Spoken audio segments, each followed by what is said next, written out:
પટેલ પ્રહલાદભાઈ. જય સ્વામિનારાયણ. ટાળી દે. તો આજે એક એવો અદ્ભુત પ્રસંગ કેવો છે કે ભગવાનને સંતની કૃપા આપણને ક્યાં પહોંચાડે. એક નહીં, આ સ્વામિનારાયણ સંપ્રદાયમાં એવા એક નહીં, હજારો પ્રસંગો, લાખો પ્રસંગો ભૂતકાળમાં બન્યા છે, આજે બને છે કે ભગવાનને સંતની કૃપા ક્યાં પહોંચાડે છે અને કેવી રક્ષા કરે, કેવી આપણી સહાય કરે. ભક્તો, હમણાં જ અમે ન્યુઝીલેન્ડ હતા, ઓસ્ટ્રેલિયા ગયેલા અને ત્યાં ન્યુઝીલેન્ડના આપણા એક હરિભક્ત આવેલા, જેમનું નામ હતું હિતેશભાઈ દવે, આપણા સત્સંગી છે. 10 વર્ષ પહેલાની વાત છે. એ પહેલા સ્વામિનારાયણનો ધર્મ નહીં પાળતા, ન્યુઝીલેન્ડ વર્ષોથી રહે. એમના સાધુ હિમાંશુભાઈ શેલદ્વ કરીને છે, મૂળ એ ઉમરેઠના, મૂળ એમનું વતન ઉમરેઠ, ડાકોર બાજુ આવ્યું, ખેડા જિલ્લામાં. અને ઉમરેઠના વતની એમના સાધુના ત્યાં વેકેશનમાં 2-4 દિવસ આખો પરિવાર આવેલો. પરિવારના 4 સભ્યો, એ હિતેશભાઈ પોતે, એમના ધર્મપત્ની અને એમને 2 દીકરા, 4 જણ આવેલા. 2 દીકરામાં મોટો દીકરો 10 વર્ષનો, 8-9 વર્ષનો અને નાનો દીકરો 6 વર્ષનો. મોટાનું દીકરાનું નામ સિદ્ધાર્થ અને નાના દીકરાનું નામ ભાર્ગવ. આ બનેલી હકીકત કહું છું. જો કૃપા શું કરે છે. નાનો દીકરો ભાર્ગવ, 4 જણા ત્યાં અમદાવાદ આવ્યા. વાસના આપણા ગુરુજી પરમ પૂજ્ય બાપજી બિરાજે, મુક્તો બહુ દિવ્ય પુરુષ. એમના દર્શન કરો ને તો અનંત જન્મના પાપ બળીને ભસ્મીભૂત થઈ જાય. મુક્તો એમના દર્શનથી અનંત જન્મના પાપ બળી જાય. ભાઈ, કે પુરુષના એક વખત દર્શન પણ કરજો અને દર્શનમાં કોઈને લાવજો. હાથ જોડીને પુરુષના દર્શન કરશો ને, મુક્તો મારા ગુરુ છે એટલે નહીં, વર્ષોથી એમની જોડે રહીને જોયું છે. એમની મહારાજ સાથે કેવા દિવ્ય પુરુષ છે, કેટલી એમની દિવ્યતા છે. ભગવાન સાથે કેવા એકમેક ઓતપ્રોત પુરુષ છે,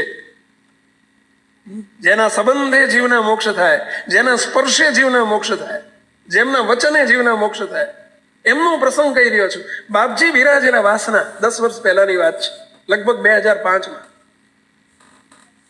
અને પેલા હિતેશભાઈ ને એમના 2 દીકરાઓ દર્શન કરવા આવ્યા. મહિલાથી તો મોટા સંતોની જોડે અવાય નહીં, આ સ્વામિનારાયણ સંપ્રદાયની રીત છે. એટલે એમના પોતે હિતેશભાઈ દવે, એમના બંને દીકરા, પેલો 8 વર્ષનો સિદ્ધાર્થ અને 6 વર્ષનો ભાર્ગવ, એમને લઈને આવ્યા. એમના સાધુ હતા એટલે સત્સંગી. એમણે કહ્યું કે બાપજી મારા સાધુ છે, નાના મારાથી, અને અત્યારે ન્યુઝીલેન્ડ રહે છે, ઉમરેઠના છે, પરંતુ ન્યુઝીલેન્ડ એમનો બહુ સારી જોબ છે અને ત્યાં આખો પરિવાર રહે છે, એમની ઉપર રાજી થાવ. બાપજી એ સંબંધીના નાતે કહ્યું કે હિતેશભાઈ, શું નામ? તો કે હિતેશ દવે. મોટા પુરુષે વર્તમાન ધરાવ્યા, આશીર્વાદ આપ્યા, હાથ ઝાલીને એમને આશીર્વાદ આપ્યા. અને પછી ધીમે રહીને બાપજીએ કહ્યું, હિતેશભાઈ, આ સ્વામિનારાયણ ભગવાનની વરમાળા કહેવાય, રક્ષાબંધન કહેવાય. પહેરશો અને રાખશો, ગળામાં રાખશો, આ તમારી પડે પડે રક્ષા કરશે. રક્ષાબંધન છે અને મોટા સંત દ્વારા અપાયેલી કંઠી એના પડે પડે રક્ષા કરે. આ કંઠી પહેરશો એટલે પેલા હિતેશભાઈ ને સ્વામિનારાયણની કંઠી પહેરવાની થઈ એટલે જરા સંકોચ થયો, એટલે આમ કઈ બોલ્યા નહીં, સિયા મિયા થઈ ગયા. બાપજીને કે બાપજી ના પહેરવું નહીં ચાલે. એટલે બાપજી ક્યારે, બાપજી એક જ શબ્દ બોલ્યા, પહેરી લો, પહેરી લો. કહીને લાવો બાપજી, આપો, પહેરાવી દીધી. મોટા પુરુષનું વચન ઠેલ્યું નહીં. પછી પેલા નાના છોકરાને પેલો 5-6 વર્ષનો ભાર્ગવ હતો, એને પહેરાવા માંડી. ત્યારે કે બાપજી આ છોકરું છે, એને રહેવા દો ને. બાપજી તરત બોલ્યા, જો મોટા પુરુષ કેવા અંતર્યામી હોય, એ દિવ્ય પુરુષ તરત બોલ્યા. સેવક જોડે બેઠેલો, મેં નજરે કાનો કાન સાંભળેલી વાત છે. અને એ વખતે બાપજી બોલ્યા, બાપજી કે પહેરવા દો. એને થોડા સમય પછી માથે બહુ મોટું વિઘ્ન આવવાનું છે, એને મોટી ઘાત આવવાની છે. આ કંઠી જ એની રક્ષા કરશે, માટે એને પહેરી લેવા દો. થોડા દિવસ પછી એને ઘાત આવવાની છે, એના માથે મોટી બહુ ઘાત છે, બહુ મોટું વિઘ્ન આવવાનું છે, પહેરવા દો અને તમે પહેરજો. આવું કીધું ને એટલે કે બાપજી પહેરાવી દો. હવે ત્યાંથી એ ગયા, ન્યુઝીલેન્ડ ગયા. મહિનો 1.5 મહિનો થયો હશે. અને એ એક દિવસ રવિવારનો દિવસ હતો. સાંજના સમયે બંને માણસો બંને દીકરા એટલે એમનો પરિવાર ગાડી લઈને એક એમના ઘરથી 2 કલાક દૂર 2-3 કલાકનું અંતર અને એક બહુ મોટું પાર્ક એટલે કે ફરવાલાયક સ્થળ, બગીચો, બહુ પ્રખ્યાત ત્યાંનો ઓકલેન્ડ સિટીમાં. અને ત્યાં બધા ફરવા ગયા. રવિવારે બપોરથી ગયેલા. જોડે પેલું આપણે કહીએ ને ટાઢું ખાવા જઈએ, આપણે ગામડામાં એવું કહીએ, આપણે પિકનિક જેવું કહીએ ને બધા, પેલા દાબડા ઉત્સવ જેવું. એટલે ઘરના બધા નાસ્તો લઈને ગયેલા અને ત્યાં બગીચામાં બપોરે જમ્યા, આનંદ કર્યો, થોડું બોટિંગ કર્યું, બધું હતું. તો પછી પાછા વળ્યા. સાંજે 6-7 વાગી ગયેલા. ઘેર આવતા એમને 2.5-3 કલાક થાય. સવારમાં એમને વહેલી જોબ હતી, છોકરાઓને વહેલી સ્કૂલો હતી. એટલે ગાડીમાં મોડું થઈ ગયેલું, એટલે અંધારું થઈ ગયેલું. ગાડીમાં બેસી ગયા, ફટાફટ નીકળી ગયા. પેલા 2 છોકરા આખો દિવસ રમીને થાકી ગયેલા. એટલે એના પપ્પાને કહે છે, મમ્મીને કહે છે, પપ્પા અમને પાછળની ડેકીમ હોવાડી દો, કે અમે પાછળ હોઈ જઈશું. એટલે પેલી કારની પાછળ 2 માણસો આગળ બેઠા, પેલા ડ્રાઇવિંગ કરે છે, એમના મિસિસ બાજુમાં બેઠા છે. પાછળ ડેકી એટલે કે પેલી પાછળ સીટ હોય, સીટની પાછળ પેલું સામાન મૂકવાની જગ્યા હોય ને, એને ડેકી કહેવાય. તે ડેકીનું કે અમને પાછળ હોઈ જઈએ અમે 2 જણા, અમે છોકરાઓ જોડે. અને 2 જણ હોઈ કે એવી જગ્યા હતી, મોટી ડેકી હતી. તે 2 જણા પાછળ હોઈ જાવ. ત્યાં લ્યો અમે થાકી ગયા છે ને એટલે હોઈ જવું છે. એટલે 2 છોકરાને હોવાડી દીધા અને કેમ થોડી વાર રમીએ છીએ, રમતા હોઈ જઈશું. પાછળ ડેકી બંધ કરી દીધી. પરંતુ ડેકીનું લોક મારવાનું ભૂલમાં રહી ગયું હશે. ડેકી બંધ થઈ ગઈ. ફૂલ સ્પીડમાં, એ તો 120-140ની સ્પીડમાં, 150ની સ્પીડમાં ફટાફટ ગાડી મારી મૂકી આગળ જતા. અને પવન જબરજસ્ત હતો. પવનના 140-50ની સ્પીડમાં ગાડી જતી હોય, ડેકી પાછળથી ખુલી ગઈ. 150ની સ્પીડમાં ગાડી જાય અને પાછળ ડેકી ખુલી ગઈ. પપ્પાને ખબર નથી, એની મમ્મીને ખબર નથી. તો વાતો કરતા હાલ્યા જાય.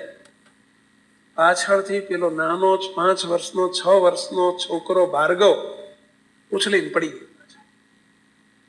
ચાલુ ગાડીએ 150ની સ્પીડમાં છોકરો પાછળ પડી ગયો.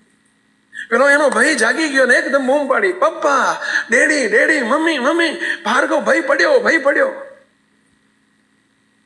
હવે ભાઈ પડ્યો એવું સાંભળીને ગાડી રોકવી હોય તો 150ની સ્પીડમાં કે 2 મિનિટમાં રોકાઈ ના જાય. અને એમાંય પાછળ ગાડીઓ આવતી હતી, આગળ ગાડીઓ જતી હતી.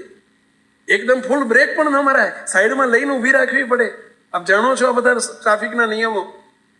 એકદમ સાઈડમાં લેતા ધીમેર પાડતા ગાડી રોકતા તો કિલોમીટર ચાલી ગઈ આગળ, 1.5 કિલોમીટર આગળ ગાડી ચાલી ગઈ. નક્કી આ 2 માણસોએ ઊભી રાખીને પૂછ્યું, શું થયું? અરે ભાઈ પડ્યો, ક્યારનો પડ્યો છે. હવે પાછળ કેટલી ગાડીઓ આવે, ધમ ધોકાર કરતી. હાઈવે હતો, જેમ નેશનલ હાઈવે રોડ હોય ને એવો નેશનલ હાઈવે રોડ ત્યાંનો. 5-6 વર્ષનું છોકરું ગાડીમાંથી ચાલુ ગાડીએ પડી જાય તો શું થાય? કલ્પના કરો શું થાય. 2 માણસોના મોતિયા મરી ગયા. નક્કી છોકરો ગયો. જય સ્વામિનારાયણ. દુઃખી થઈ ગયા.